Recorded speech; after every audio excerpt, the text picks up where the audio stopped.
Visiting with Nikhil and Manny. They were up there with Coach Likens and just telling them that, all of a sudden we got a night game again, and we got to prepare ourselves for that time that you got to wait.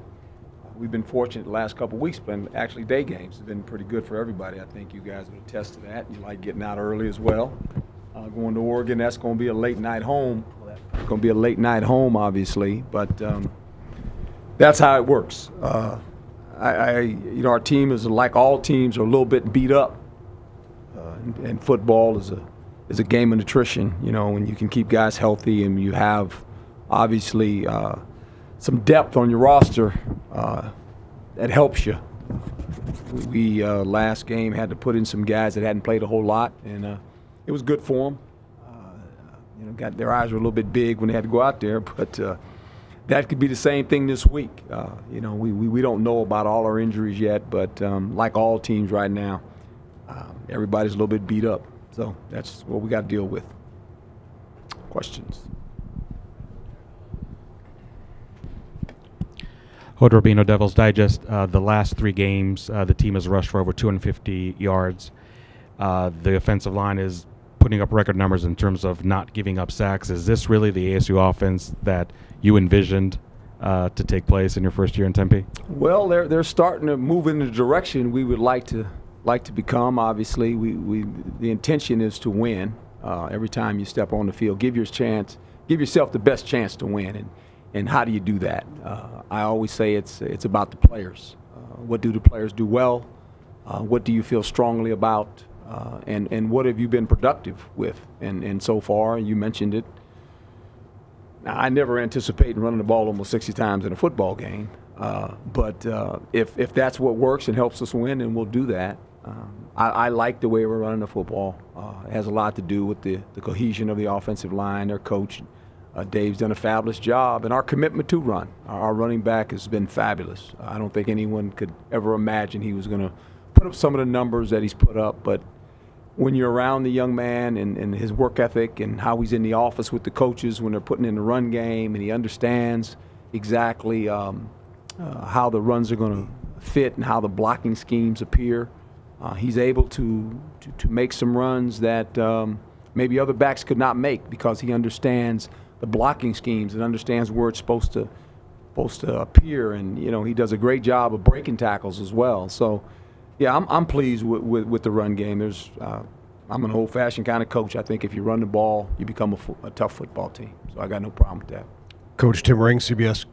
There seems to be a fire in the belly of this football team right now. A confident group, and I know winning kind of breeds that confidence. Do you get the sense that this is a group now that can't wait to get on the field, and when they do take the field, there's a belief that they're going to win the football game? Well, I would hope that. I think as an athlete, you better believe you have a chance to win. I mean, that's part of it. And I think the more you win, the more confident you become. But there's a lot of preparation in it. And I think when you're prepared, is the test difficult? Yeah, but you understand the test. When you're not prepared, you guess a lot. And that's when you make errors, whether it's in school or whether it's on the football field. And I think our coaches have done a nice job of preparing our players to some things that are going to transpire in the game, but then also adjusting. And I think that's the key to football. I mean, halftime on the sideline, our guys do a great job of adjusting to things. I mean, when you look at our game this last week, we got going early, and then all of a sudden we had a little lull. Because they did some things a little bit different defensively, and we had to adjust to that. And I think the coaches did a fine job on the sideline. And then the players, their ability to adjust. Well, that's all through preparation. And I've always said, when you prepare, you have no fear of what's about to happen. You say, we've seen this before. We got an answer for the question. Move on. That's how we try to do things around here. Yes, sir. Doug Howler with The Athletic. Herm, I just wanted to check on Merlin Roberts' status. Will he have to sit out the first? He's staying with me. Yeah, okay. He's going to stand with me. Baseball hat. What kind of let him get a couple of plays, call. He can do whatever he wants. But then as soon as he can go in, I'm going to send him in there real fast. Yeah. Obviously, that's a pretty significant loss for the first half. What kind of situation does that put you in there? Well, obviously we've got some players that will rotate in there, and we feel good about the guys that are going to football game. But it's when you lose a player of his magnitude, we know how he can play football. He's going to obviously earn some accolades when this season is over, being a freshman and some of the numbers this kid has put up. But we're well aware of that. I saw him after the game. It's kind of funny. I walked in the locker room. He's one of the first guys I saw, and he gave me a big hug. And I said, hey, he said, Coach, we won, as long as we won. And I said, yeah. I said, it'd be a lot funner if you were out there helping us win, though, And so, but look, that's one of those bang-bang plays. I tried to have a conversation with the official. He had, Coach, we got it. I said, okay, but I was trying to explain, but, I told Merlin, come stand by me. It's over. You got to watch it. So. Coach Bobby Krause, Walter Cronkite Sports Network. Justin Herbert is arguably the top quarterback prospect that you've faced in conference this year. In your early preparation for Oregon, what do you see as the keys to contain him in that Duck offense? Well, you have to not allow the quarterback to feel comfortable in the pocket. That's any good one, and he's a good one. He can throw the football anywhere on the football field. Nothing is out of his range as far as his accuracy, his ability to fit the ball in tight windows. He's a very good quarterback, and he has the ability to run too. He has some legs. He can make the unannounced play with his legs, but you have to make him uncomfortable. How do you do that? There's ways you try to do it. You want to keep him in the pocket, and you want to try to hit him. I mean, football's always been that way. When you can storm the castle, you got a chance. Can't storm the castle, it's going to be a long day. So we'll have to find a way to try to get to them. It's going to be hard because they're a good football team. Chris Cartman, Sun Devil Source. Herm, as you've been into this job now for a little more time, are you starting to get a sense of how your experience in the NFL, Antonio Pierce, John Simon, how that resonates with players and their buy-in, just because you've been there, done that, I guess? Well, it helps to have 5 guys that have played in the National Football League on your staff. That wasn't done by accident. I just think you have to know the mindset of young people that play football in today's world. They want to play on Sunday. And you got to understand that. And when we mentioned the pro model, that wasn't done by accident either. It's because this is what we do around here. And we want to put them in position to where they graduate. And if they're talented enough, they have been through a program that when they walk into a practice or into a meeting at the next level, they're well aware of what's going to transpire. And I think when you can do that and you build a culture like that, where you recruit players that have that ability and they go on and have success, that's your recruiting platform. That recruits for you. And any good team that continues to have those type of players, players gravitate to those guys. They gravitate to that system. They gravitate to that organization that says this is what they do. And we're all in with doing that. And that's just how we're going about our business as we continue to recruit. I think you guys will see in the next year or so the type of players that walk through these doors. And we're hoping that they leave here with a degree. That's very important. That's what I stress. And that they have an opportunity to play at the next level, because I think it's a wonderful level to play at. And I was in that league for 30 years as a player and a coach, and there's nothing like it. And it's the highest mark of football and brand of football you can ever play your whole life. And most kids want to do that. So why not build a platform that helps them to achieve that? But also when they leave here, they have a piece of paper that's worth something as well. And I think that's the whole deal. I've always told players, hey, don't allow football to use you. You use football. That's important. And if we understand that, then we're doing the right thing by the player. Coach Blaine McCormick, 12 News. With this game going up to Oregon, you mentioned the night game, but also what about the weather? Because it's so much colder up in Oregon now that this time of year. How do you prepare for that here in Tempe and transition that to Oregon? I don't talk about it. I didn't talk about we went to Colorado. I just said we're going to Colorado and play a football game. We're going to go to Oregon and play a football game. One of my daughters is excited about going up there because she likes the mascot. She likes the duck. I told her, I said, now you're not pulling for the duck, are you? She said, no, Daddy, I don't pull for the duck, but I like the duck. I said, okay, Vivian, you like the duck. I don't know. I like the duck. What do you tell a 12-year-old? No, you can't. I mean, okay, I get it. So, but no, I don't get into all that. We'll check the temperature and all that. If it's going to rain or something like that, obviously we'll do something with some wet balls in the bubble. But I don't make a whole big deal out of that stuff. It's football.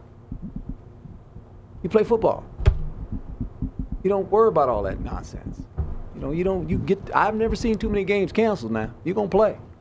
And I played in some really cold games, and they don't cancel it. It's just like you play. And when you start talking about all that stuff, it's just, why? You're going to play, so why worry about it? Just go out there and play. It's not like they're playing in the bubble and we're playing outside. We all got to play outside. It's fine. It's just like when people come here. If you're a coach and I was playing Arizona State or Arizona, I wouldn't talk about the heat. And worry about all that stuff. Why? Hey, we're going to play. No one cares.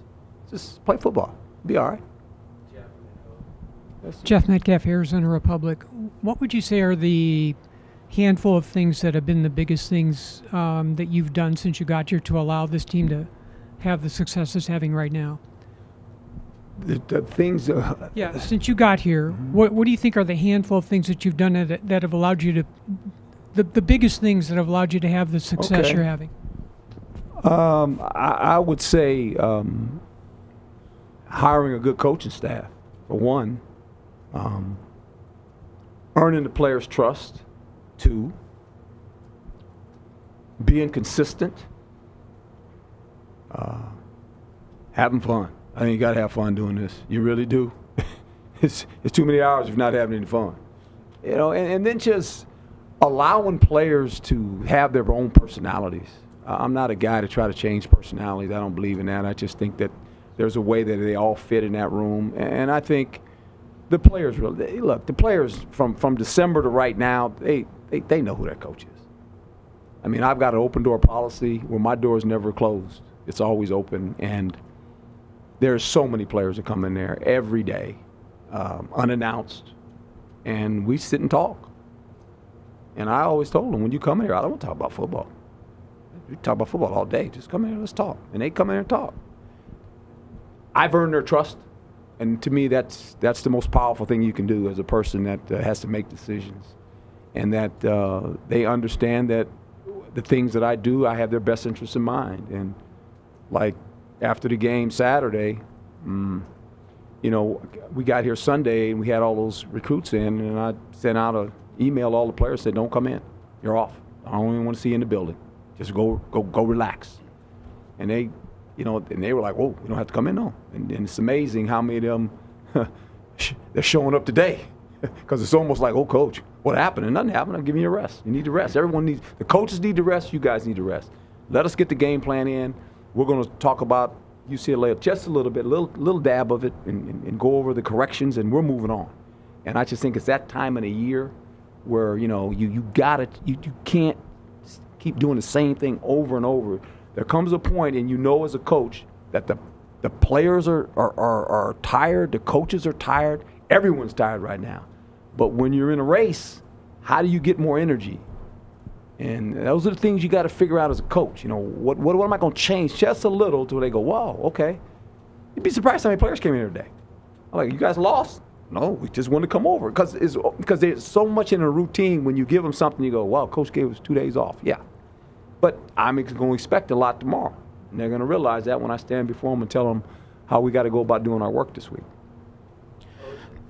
Hood Rubino Devil's Digest. Tyler Johnson's interesting story. Came here as a defensive lineman, was tinkered some at tight end last year. You wanted him to play on defense, went back to defensive line, now playing linebacker, playing at a high level, career tackles 2 games ago, and last Saturday, 2 tackles for loss, another career high. Just talk about how significant he's been, and really with Merlin Robinson now being out, how significant that is. Yeah, he has really been a fabulous player, and I can remember when I first took the job, he was one of the first players that walked in my office. One of the first players I sat down and had about a 30-minute conversation with him. And I said, look, here's the deal. I said, this is what we're going to do with you. And he looked at me like, I said, I'm just telling you this is what's going to happen. And you just listen to me and just trust me, and I got you. And we've got a pretty good relationship. And he's been coached by AP now as his coach, and AP's done a great job with him. And we've kind of found out what he can do well, and he's doing it well. And if he continues to do it well, he's going to be one of the better players. Now he's got a lot of improvement. To me, he's a freshman. He didn't play last year. He had no role. He's just kind of, because they were trying to figure it out, and we kind of figured out where he's going to play, and the system has helped him. But he's starting to grow up. And I think that year that he didn't play, and he watched all these other young guys having the ability to play as freshmen, that kind of got his interest where, hey, if you compete, you do the right thing, you're going to be one of the guys. And he is one of the guys. He is a force on defense for us. And he's another young player, and that's good for us. Herm, Tim Healy, ASU Radio. I wanted to ask you, piggybacking off a question Chris asked a few moments ago, certainly one thing I know you want to do in this program, as you said, is to help prepare guys to play at the next level. And I think another thing that you and your program are trying to do are get better talent to Arizona State. And in that vein, I wanted to see if you could talk about Al Luganbill and the role that he plays and what you saw in bringing him in to help this program move forward. Well, Coach Luganbill and myself, we go way back. Long time ago. It's ironic, when I was on television and they asked me to coach the Under Armour game, the high school All-American game down in Orlando, Al was a part of the committee that obviously found players. And so that friendship rekindled for about 8 years because I coached that thing for about that long. And when I decided, and the parties, the powers to be, decided, well, this is the direction we're going, I'm going to accept the head coaching job here. I told them, I said, well, understand what I'm getting ready to do. And we understood it was going to be a pro model. And they said, how are you going to do this? I said, it's real simple. I said, I got a pro personnel director that I'm going to hire. And he said, who's that? I said, Al Luganbill. And Al it's great because Al lived here. So it kind of worked. You couldn't make it up. This guy lived here. And I said, Al. He said, when you need me? I said, tomorrow. And so he comes over, and we start talking about how we're going to build it and the model of the type of players we want and the DNA. And I can remember every day, he's doing his deal, and I'm trying to hire coaches to do this. He'll call me from home, 5 o'clock in the morning. I get my call from Al. Here's what I'm working on. I said, all right, Coach, I'll see you a little later on today. And I'm glad you asked that question because I told the staff today, and Al was sitting in there. I said, I took this job in December, about the 20th, somewhere right around in there. And the first thing I knew, I had, lists of players, and I was going to L.A., and I was I was all over the place, going into kids' homes. And I'm kind of trying to figure out who they are. And, Al's working in the background, and like I said, it started like that. And the coaches we were hiring coaches, and we're saying, look, we're going to build this formula of how we're going to do things and how we're going to recruit players and the DNA and how we're going to do all this. And our coaches are looking at us like, what are these guys talking about? I said, just relax, it's going to work. So this weekend, we probably had our biggest recruiting weekend with official visits and unofficial. We had 30-something kids here. Very talented from Arizona, from obviously here and, in California, wherever they were. Can't mention names, I know that. But from where I started to Saturday, it's like, wow. And I think the coaches as well, because we now see our hard work paying dividends. And hopefully some of these kids that were here this weekend will put Sun Devil suits on for us. And we're excited about that too. So it'll change. I think you guys will see it. The next couple of years, you'll see the type of players that wear those uniforms. So can't thank Al enough. Michelle Gardner, Arizona Republic. Coach, can you update us on the injuries, specifically on DeMonte and Harvey? And I'm assuming DeMonte was an arm or a shoulder. Yeah, he had a shoulder, and he probably could have gone back, but he did not, and we suggested he did not. We got some guys that have played hurt. You can play hurt, you can't play injured, and that's football. The physicians have the final say. Both those guys, what's good about tomorrow, there's no pads. We're not hitting anybody tomorrow. And so I think they'll be prepared to practice. Now, can they play or not? We'll find out. I don't know that. But they will be able to practice. So that's a good thing. And then we'll go from there. Herm, son of a source, Chris Carmen, what things have you learned at this point about your squad, about going on the road and playing in a hostile environment like Autzen will be? Well, what I've learned is that in all those situations, we've been fortunate just to win one. It was a pretty special one to win. We've been very competitive. We haven't let the atmosphere get to us. When you think about the games we lost on the road, now all our games we lost by 7 points, I get that part. But even on the road against some pretty good teams when we played them.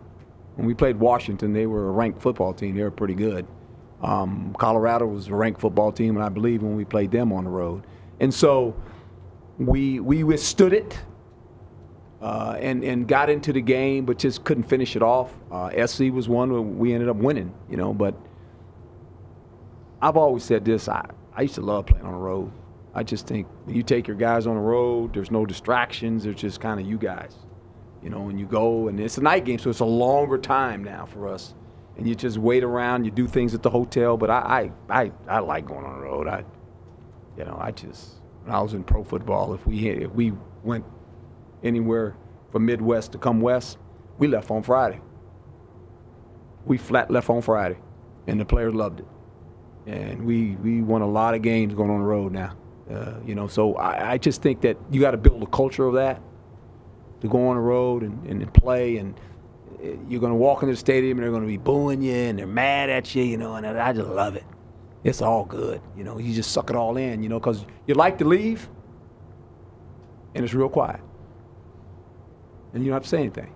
That's how you come in where they're raucous, and you like to leave and it's really quiet. And then you've done your job. And that's what's fun about being on the road.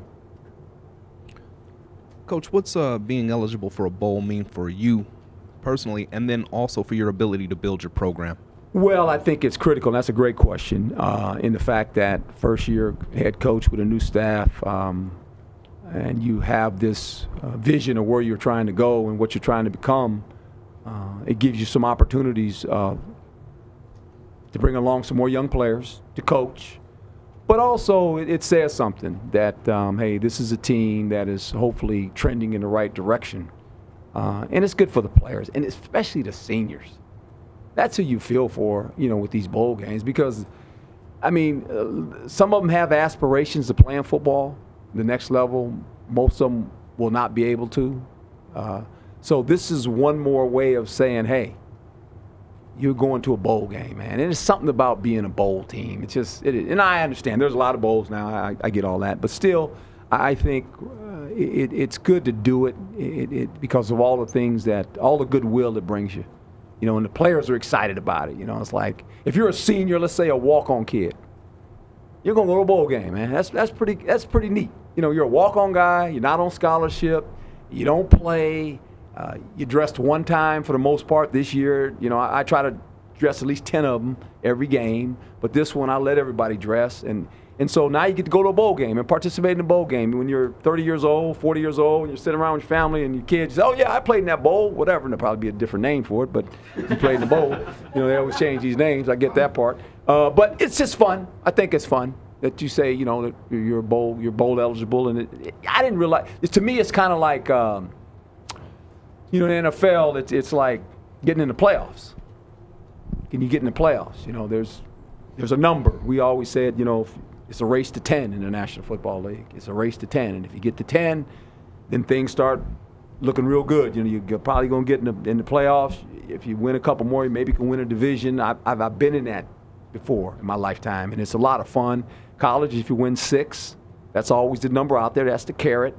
You get in, you're eligible, and if you win more, then obviously bigger bowls appear. So our players are well aware of that. It's a good thing. Coach, when you've talked about throughout the year, obviously having a plan and the players, buying in and going forward, but offense and defense all year long, we've heard, we've got each other. How do you feel that, the offense has to put points up to win, but just the competition of the offense putting points up or the defense getting faster, how has that kind of helped in practice and just the mood of practice? Well, I think that the mindset for these guys was let's make it competitive football amongst each other, and let's get each side of the football better. And I think the way the season has kind of worked out, there's been times where we've had some pretty good defensive games, where the offense kind of maybe struggles some. Not struggle, but they look, put the point totals up, right? And so you sit there and your defense has done some things where they get some confidence. Hey, we helped the offense this week, because in college football, it's an offensive game. We all sit here, but it's an offensive game. And when your defense can make a stop, a critical stop, or take the ball away for you, those things matter because the offensive players go, yeah, the defense is playing pretty good. You don't ever want to feel like your offense, every time they go, they got to score. Because then it becomes a burden. And then the defensive players maybe aren't respected enough as the offensive players. Offensive players always get more credit. Why? Because they play with the football. And they score touchdowns. They throw touchdowns. They run touchdowns. Defensive players, if you don't get an interception or a sack, no one's talking about you. I mean, you can make 10 tackles, and they'll go, yeah, but it's not a highlight. We're in a highlight world. And so if you don't sack the quarterback or you don't get an interception, it's just defense. It doesn't matter, right? So that's the world they live in. I know it because I've been a defensive player in my lifetime, and you get what they think. So I just think when both parties realize that they need each other, they have to coexist, you're a healthier football team, and you're a better football team for that. And I think our defense has done some things this year that our offense looks at and goes, hey, those dudes are playing pretty good. And our offense knows this. They got a bunch of young guys over there playing, and they know that a couple years from now, those young guys are going to be really, really good. And so that's fun when you get those conversations going. Yes, sir. Just to build off that, your defense, like even in this last game, UCLA goes down and scores right away, but they've done a really good job of putting the fire out. Yeah, putting the fire out. Yeah. Can you just speak to that? Because it seems like, and then at the end of the game, you look, and almost every single game you've held a team under 30 points. So, they're limiting this. To me, that's a bad thing. We say under 30. It's like, what do you have them 17? You hold them under some. That doesn't happen anymore. I get it. I'm old school. But no, you make a great point, and I think it's what I like about them is that when they get hit on something, they don't panic. It doesn't become like, oh, you just got hit 3 in a row. Now, the SC thing was a little bit different. I get it. But for the most part, they get settled. Danny and those guys do a great job. We go over there and sit them down, say, okay, here we go. We can fix it. Coach White's upstairs, too, and we're all communicating. And then their ability to grasp what we're asking them to do is critical. And they trust the coaches. And I said, look, because all the player wants to know, what happened? Can we fix it? I always tell coaches, you got to fix it in 30 seconds. Because you never know what's going to happen on the next play. It could be something could happen, you got to go back. So you got to fix it where then they leave the field, they go, okay, we're good. We got confidence again. Because that's a funny thing. Emotions of football is like this. And if the players leave the sideline where they feel like, we went to the sideline for 4 minutes, and we're walking back on this field as a defense, and we don't really know if we can slow these guys down. That's not a good way to go back.